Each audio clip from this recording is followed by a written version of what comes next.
A Ucrânia consegue fazer ataques bem-sucedidos dentro do território russo, atingindo fábricas e destilarias.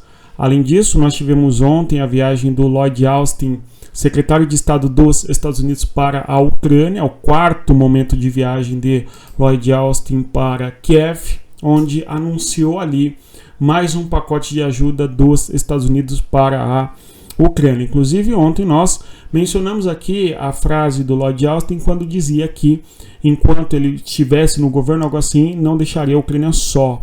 É uma tentativa que nós observamos aí do Partido Democrata de mostrar para o eleitorado que há um comprometimento dos Estados Unidos em apoiar a Ucrânia, conforme nós sabemos e já abordamos aqui. Além disso, nós iremos falar de outros temas, como a questão da Coreia do Norte e da Coreia do Sul em relação à presença de soldados da Coreia do Norte e também, eventualmente, uma ajuda da Coreia do Sul para a Ucrânia. Antes de avançar, eu vou pedir a você que deixe o like, se inscreva no canal e divulgue o nosso conteúdo às pessoas que gostam de geopolítica. E você que quer aprofundar o seu conhecimento em geopolítica, dê uma olhada no nosso material de estudos, um e-book feito especialmente para todos que gostam de geopolítica e querem aprender mais. O link está na descrição do nosso vídeo, dê uma olhada. Pessoal, então hoje é dia 22 de outubro de 2024 e nós temos uma série de temas importantes a respeito da guerra. É claro que no fronte de guerra, 1000 quilômetros de fronte de guerra, conforme nós sabemos, desde Kherson, Zaporizhia, Luhansk e Donetsk, nós temos tentativas russas de avançar. Pontos chaves, Kherson, Zaporizhia, essas cidades, e também em Donetsk, o eixo ali de Vuhledar, na região norte, e também noroeste de Vuhledar, região de Pokrovsk, de Torezk e por fim a região de Chassivyar. O último avanço ali, russo importante, se deu na região de Chassivyar, quando eles conseguiram atravessar o corpo hídrico da região, conforme nós mencionamos, né? E a tentativa russa de avançar na região de Kharkiv a partir de Donetsk, ali na região de Kupiansk, ok? Então, o eixo de guerra continua em alguma medida similar, ok? Semelhante e similar ao que nós abordamos aqui há alguns dias, tudo bem? Na região de Kursk, a gente tem a contraofensiva russa. O objetivo russo é tomar totalmente o território, não conseguiu. O foco era tomar o território até dia 15 de outubro de 2024 e não foi possível. O contexto agora na Ucrânia e também na Rússia é justamente de muitas chuvas e a condição pedológica daquela localidade, ou seja, o solo, de certa maneira com a umidade em decorrência da chuva, dificulta muito as ações em combate. Nós temos inclusive já vídeos mostrando ali atoleiros que dificultam certamente o avanço de tropas. Haja vista que alguns discutem que o avanço russo, ou a tentativa de avanço russo de maneira mais intensa agora nessas últimas 8 semanas, se deu na região de Donetsk, justamente por conta de que no âmbito ali do outono no hemisfério norte, em decorrência do solo, lamaçal no solo, enfim, há muita dificuldade para o avanço militar, ok? E, portanto, diante disso, a Rússia estava tentando avançar e não avançou tanto, embora tenha avançado, tudo bem? Esse é um ponto importante que nós temos que deixar claro. A Rússia avançou, sim, em certos pontos específicos. Nós falamos em Vuhledar, por exemplo, a tentativa russa de avançar em Chassivyar, não é? Só para dar 2 exemplos. Entretanto, o quanto que a Rússia avançou é aquém do que eventualmente a Rússia pretendia, né? Se bem que os avanços russos desde um ano têm sido muito difíceis, tudo bem? Se nós cravarmos a data de hoje e olharmos para o cenário da guerra de um ano passado, ou seja, em 12 meses a Rússia avançou muito pouco no território da Ucrânia, embora manteve, sim, as linhas de guerra dentro do território da Ucrânia, tudo bem? E aí, diante disso, há muitas interpretações, que a Ucrânia está ganhando, que a Rússia está ganhando, enfim, né? Bem, vamos aí aos temas de hoje, envolve sobretudo assuntos de política, tá? Lembrando aqui que a compreensão da geopolítica se refere a 3 fatores: a história, a geografia e a política. Ora, em vez a gente analisa um pouco a história, um pouco a política e também a geografia. No contexto de hoje, nós temos a questão geográfica importante, aí o assunto da população, a demografia, né? A população da Ucrânia, quando nós olhamos para a Ucrânia pré-guerra 2022, ou se nós olharmos para a população da Ucrânia em dois momentos, não é? Eu acho que vale a pena nós pensarmos aqui. A população da Ucrânia lá em 1991 era uma população de 52 milhões de habitantes, quando nós temos o fim da União Soviética, a dissolução da União Soviética, e a população ucraniana 52 milhões de habitantes. Entretanto, ao longo da década de 90 e de 2000, nós assistimos uma queda demográfica no território ucraniano, não é? De modo que em 2014 nós temos a população ucraniana com mais ou menos 45 milhões de habitantes, 44, 45, ok? Agora, quando a Crimeia foi disputada militarmente ali, ok? A invasão russa no território, aquela coisa toda, e a anexação desse território pela Rússia, aí nós temos que a Ucrânia eventualmente passa a ter em torno de 40 milhões de habitantes, de modo que a população da Crimeia é até que considerável, né? Mas, ao mesmo tempo, nós temos uma população ucraniana que vai diminuindo. Então, lá em 2020, por exemplo, a população da Ucrânia era de 40 milhões de habitantes. Hoje é uma população que beira em torno de 32 milhões de pessoas, tudo bem?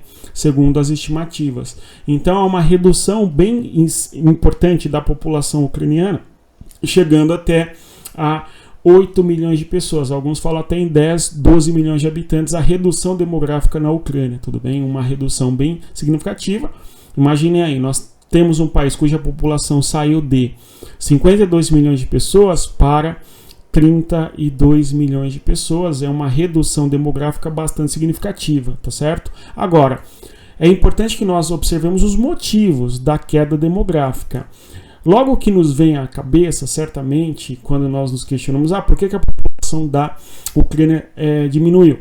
Aí vamos pensar na guerra, tá? Esse é um motivo importante em decorrência da imigração. Ok, não é a fuga da população do território ucraniano, sobretudo para a Rússia, para a Polônia, para Belarus, etc. Tudo bem? Agora, a queda demográfica na Ucrânia é um fenômeno comum no continente europeu.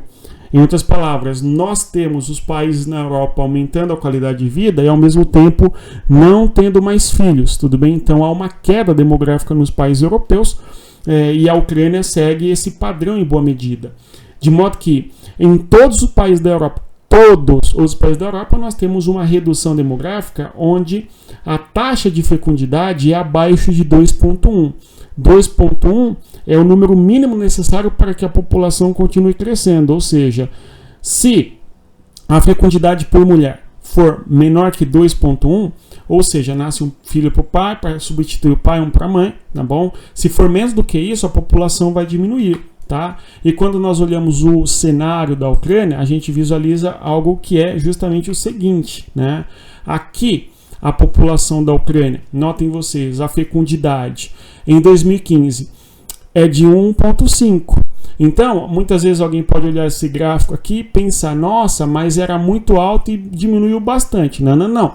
Mesmo 1,5 é insuficiente para a reposição demográfica. Então, a consequência desse gráfico, mesmo em 2015, é que nós temos um processo de envelhecimento demográfico, tá? E este envelhecimento traz uma série de consequências negativas para a população do país, para o país como um todo, para a economia, enfim, tá? Enfim, de qualquer maneira, a população ucraniana deixa de ter filhos ao longo dos últimos, vamos dizer aí, de 2015 a 2022, um momento pós-guerra da Crimeia e anterior à guerra do Donbass. A gente tem que a população já tem menos filhos, ok? E bem abaixo de 2,1, ou seja, este é um dos motivos também porque a população da Ucrânia diminui. E o envelhecimento populacional, certamente ele cobra suas contas. Quando nós olhamos para a Ucrânia em guerra e observamos agora que este país tem uma população envelhecendo, em decorrência, sobretudo, da diminuição da fecundidade, a gente percebe a importância que tem a população. E quando nós falamos a população importa, é importante, é fundamental para o desenvolvimento econômico do país, não é por acaso, ok? Não é só a questão da aposentadoria, tá?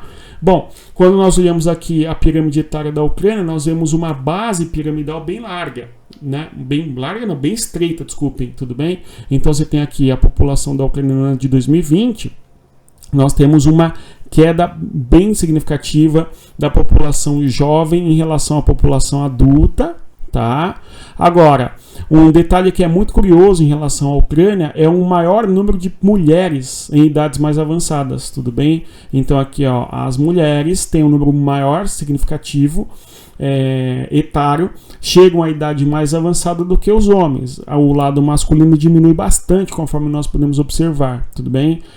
No caso, nós podemos concluir daqui o seguinte: a expectativa de vida masculina na Ucrânia é bem menor do que a expectativa de vida feminina, ok? Por vários motivos. Os homens se expõem mais ao risco, a questão da violência, das drogas é muito mais comum do lado masculino da força, digamos assim, né? E aí a expectativa dos homens geralmente é menor. Agora, outro motivo para menor presença masculina nas idades avançadas é também a questão da guerra, tudo bem? Então, o fato de nós termos a guerra entre Rússia e Ucrânia, e a guerra não começou em 2022, ela começa em 2014, ela não deixa de acontecer entre 2014 e 2022, ok? E aí você tem uma queda da população masculina em decorrência dos conflitos, até porque na guerra, lamentavelmente, você tem a perda do material humano, enfim, tá? Então, quando nós olhamos a pirâmide etária aqui da Ucrânia, a gente entende justamente que a guerra traz um impacto bastante forte e negativo junto à população no território onde há guerra, enfim, né? A reconstrução da Ucrânia, então, conforme nós observamos no pós-guerra, será algo muito difícil, né, gente? Conforme nós podemos pensar aí. Pessoal, além disso, dessa questão da população da Ucrânia, eu comecei o vídeo com vocês aqui mencionando os ataques que a Ucrânia fez em duas regiões do interior da Rússia, em Tambov e em Tula. Estas regiões ficam a mais de 200 quilômetros da fronteira internacional entre Rússia e Ucrânia. Ou seja, nós assistimos de tempos em tempos, nas últimas 10 semanas, ataques feitos desde o território da Ucrânia até o interior do território da Rússia, conforme nós podemos observar, dessa vez Tambov e Tula. De modo que nestas regiões foram atingidos termoelétricas, destilarias, tá certo? Que seriam fábricas de destilação de álcool não para a fabricação de bebida, mas também para eventualmente a produção de combustível, ok? Que certamente é usado na indústria de guerra, na sociedade civil como um todo, enfim, tá? E também a destruição de fábricas químicas, tá? Então nós temos o ataque ucraniano de maneira bem significativa, atingindo infraestrutura, em alguma medida podemos pensar de guerra, não é? Se é que estas destilarias produzem para a indústria, enfim. Olhando aqui na sequência, vamos observar as regiões atingidas. Nós temos o limite de guerra, nós vemos um imenso bombardeio por parte da Rússia contra o território ucraniano, conforme nós visualizamos aqui neste mapa, né, gente? Tudo bem? Todos esses pontinhos vermelhos aí são mísseis caindo, ou drones, ok? Todos os dias, basicamente, a Rússia faz ataques com drones contra a Ucrânia. 70, 80, 90, 100 drones contra a Ucrânia bate parte considerável dos drones, ok?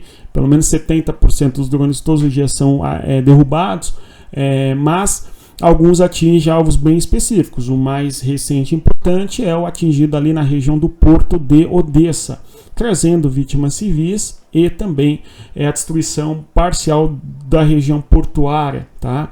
Bom, olhando aí para o território da Rússia, os drones ucranianos atingindo lá no interior do território russo, né? Nós temos naquela localidade ali do Oblast, na posição mais ao norte aí do nosso mapa, esta região aqui, ó, onde é Tula, ok? A distância desde a região de Sami é uma distância mais próxima, não é, de 260 quilômetros, ok?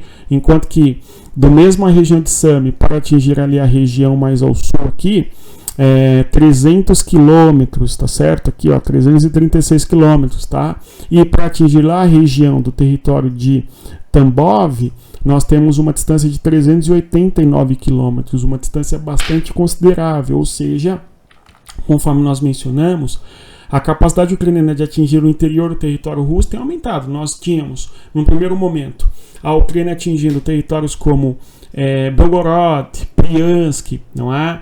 Depois, agora nós temos Bryansk, Kursk, certo?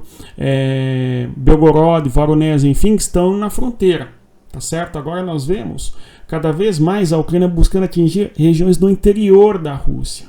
tudo bem? Conforme nós visualizamos aí neste cenário, tudo bem? Ataques da Ucrânia contra territórios do interior da Rússia.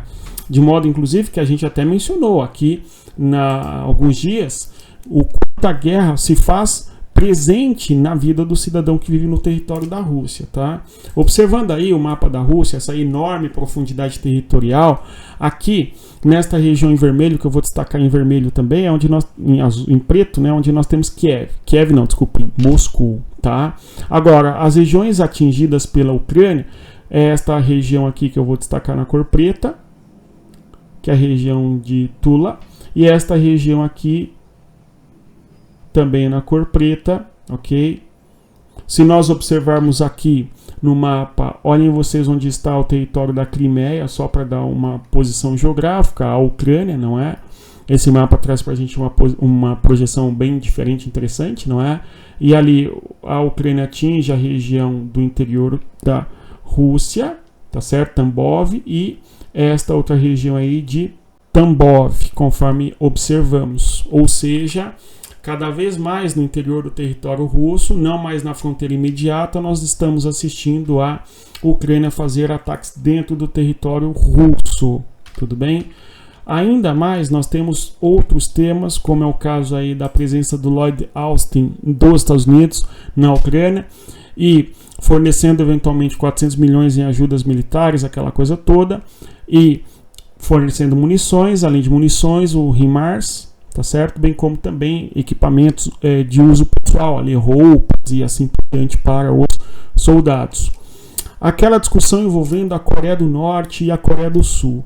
Nós temos a Coreia do Norte quem acusa a Coreia do Sul, aliás, quem tem acusado a Coreia do Norte de disponibilizar soldados para a Rússia, e tais soldados estariam lutando no fronte de guerra contra os ucranianos, ou seja, soldados norte-coreanos atuando na Rússia contra a Coreia, contra a Ucrânia, tudo bem? E nós temos que a Coreia do Sul acabou afirmando que 1.500 soldados da Coreia do Norte estariam indo lutar dentro do território da Ucrânia, tudo bem? Contra, no caso, a Ucrânia, enfim, seja nos oblatos ocupados pela Rússia, ou seja mesmo na região de Kursk, tudo bom? Bom, a Rússia negou isso, tudo bem, mas nós temos um acordo entre a Rússia e a Coreia do Norte de mútua defesa, esse é um ponto importante. Agora, o que é novo, em alguma medida, é a discussão da Coreia do Sul de sua possibilidade de também disponibilizar ajuda para a Ucrânia, tá? Não sabemos aí se realmente a Coreia do Sul estará disposta a mandar soldados para lutarem a guerra contra a Rússia no território da Ucrânia, ou se a ajuda vai vir apenas na forma de armamentos, conforme nós temos aí a promessa, tudo bem, de mandar munições, sobretudo. Vamos acompanhar. O fato é, a Coreia do Norte e a Coreia do Sul ainda estão em guerra, conforme nós sabemos, desde a década de 50, enfim. Se soldados norte-coreanos irem para o fronte de guerra, para o frente de batalha, estes soldados vão adquirir uma certa experiência na guerra, tudo bem? Aliás, eu fiz esse comentário aqui, não é, no nosso canal, que a Ucrânia, no pós-guerra, ela terá um exército muito bem treinado, um exército muito bem capacitado em decorrência da experiência da guerra. Aí comentaram, não, mas a Ucrânia está perdendo soldados em grandes quantidades, etc. Tem todo o drama da guerra, é verdade. Mas a experiência no conflito é muito significativo por parte da Ucrânia, tá? Agora, no pós-guerra, nós teremos visto mais claro do quanto realmente a perda as baixas, não é? Quanto que é o tamanho das baixas na sociedade ucraniana em decorrência da guerra. Enfim, a estimativa é que são milhares de jovens que perderam a vida, evidentemente, infelizmente, não é?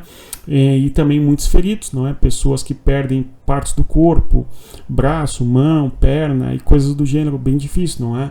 Então a reconstrução da Ucrânia, repito, será algo muito difícil, né? Apesar disso, a Ucrânia tem resistido aí ao longo desses anos todos a guerra contra a Rússia, tudo bem? E no que se refere ao fronte de guerra, nós teremos provavelmente aí nas próximas semanas um congelamento de tentativas de avanço em decorrência da condição climática. No inverno, nós temos um fenômeno curioso, não é? o congelamento do solo permite que haja movimentações de tropas novamente, em decorrência do clima temperado continental, cujo inverno é bem rigoroso, não é? Mas você tem a movimentação possível das tropas por conta do congelamento do solo, diferentemente da primavera e também do outono, não é? Onde nós temos chuvas, e no contexto de chuvas nós temos o lamaçal, que dificulta muito o avanço no território. Tudo bem? Então vamos aqui, a Coreia do Sul e a Coreia do Norte se envolvendo aí nessa questão da Ucrânia, algo bem difícil, ok? No que se refere às questões da eleição na Moldávia, eu até questionei com um dos vídeos com vocês aqui, se a Moldávia seria uma espécie de futura Ucrânia, não é? Uma vez que o cenário é bem parecido, você tem populações pró-Rússia, que se identificam com a Rússia, enfim, ou até muitas vezes russos, tá certo? Que não querem se integrar na União Europeia, dentro da Moldávia. Tá?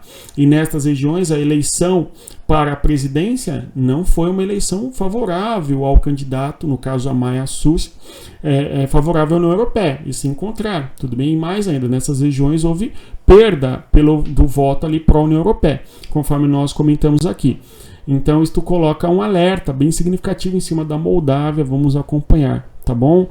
No caso, o Kremlin, a partir de sua porta-voz, no caso a Maria Zakharova, questiona o resultado ali eleitoral, dizendo que houve um terrorismo por parte das autoridades da Moldávia em relação a voto pelo partido, ok? Pelo candidato favorável à União Europeia e mais, né? Pela própria ingressão, pelo processo de adesão da Moldávia na União Europeia. O que aconteceu foi o seguinte: a Moldávia é um candidato oficial para entrar na União Europeia. Depois da guerra na Ucrânia, a Moldávia busca intensificar e acelerar esse processo, né, conforme nós sabemos, e diante disso, se vier um candidato que vença as eleições e não queira o país na União Europeia, qual que é a saída?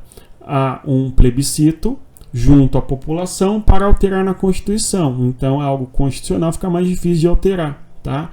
E pelo resultado oficial, a população votou favorável, embora uma vitória bem apertada, né? Foi 50% contra 49%, uma distância, não é percentual, menos de 1%, ok? Pelo sim, pelo não. E o sim venceu, de que a Moldávia deve ingressar na União Europeia. E, por sua vez, a Moldávia acusa o Kremlin, acusa a Rússia de ter alterado ali o processo eleitoral, tudo bom? Fica uma acusação de mútua parte, ok? A Moldávia diz que os favoráveis à União Europeia dizem que a Rússia interferiu no resultado, tá? E por sua vez, os favoráveis à União Europeia dizem que, né?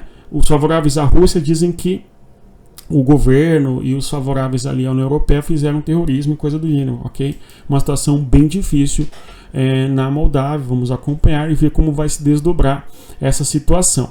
Por fim, está ocorrendo a cúpula dos BRICS e há uma tentativa da Rússia de demonstrar força, vamos assim dizer, ok? E de certa maneira demonstrar que há sim um diálogo internacional com vários países, tudo bem? Inclusive com o Brasil. Conforme nós sabemos, o Lula não foi, mas fez chamada com o Putin por videoconferência e vai participar ali de alguma outra reunião também através de videoconferência, enfim, tudo bem? E uma das discussões no ar aí, o Putin contra Dilma Rousseff, que é a atual presidente Dilma Rousseff, atual presidente do Banco dos BRICS, justamente para discutir alternativas ao dólar, não é? Pessoal, eu comentei aqui que o BRICS discute a alternativa ao dólar. Alguém deu uma risadinha, né? Risadinha é argumento de puta, né? A questão é, o BRICS tem que peso na política internacional? Tem peso militar? Não. Tem peso tecnológico? Tem peso, não é, econômico? O que é exatamente isso? Estamos aqui para tentar entender, né? Não para dar risadinha igual puta, certo? Tudo bem? Agora, se é viável uma alternativa ao dólar, tudo bem, podemos discutir. Por que sim, por que não? Tá certo? Fato é que parte do comércio internacional é feito em yuan, a moeda chinesa. Talvez o BRICS adote progressivamente, como tem feito o yuan, como moeda nas suas trocas comerciais. Tudo bem? Hoje, 25% das trocas comerciais feitas no âmbito do BRICS é feita em outra moeda que não o dólar. Tudo bem? Agora, isso é viável no longo prazo? Vai ter resultado? Enfim, né? Não é uma risadinha de puta que vai responder. Vamos combinar, né, gente? Enfim, vamos continuar acompanhando a cúpula dos BRICS. Inclusive, há um problema, uma rusga envolvendo o Brasil e a Venezuela. Vamos entender melhor o que está acontecendo e a gente comenta aqui com vocês. Se você chegou até aqui e não é uma puta, claro, ok? Eu peço a você que deixe o like, se inscreva no canal e divulgue o nosso conteúdo, né? Por quê? Nós temos assuntos de mais alta relevância que podem desencadear uma guerra de proporções globais, afetar a população do mundo inteiro, tudo bem? O que infelizmente acontece na Ucrânia hoje, tá? E no Oriente Médio também, no norte da África, ali na região noroeste da África hoje, ok? Muitas tensões na chamada África francófica, África Ocidental, né? E aí as pessoas dão risadinhas, né? Porque é muito engraçado o mundo. No mais é isso, se você chegou até aqui, eu agradeço a sua presença, reitero a você, dê uma olhada no nosso e-book, respeita a geografia e conforme eu sempre digo, até mais, tchau, tchau.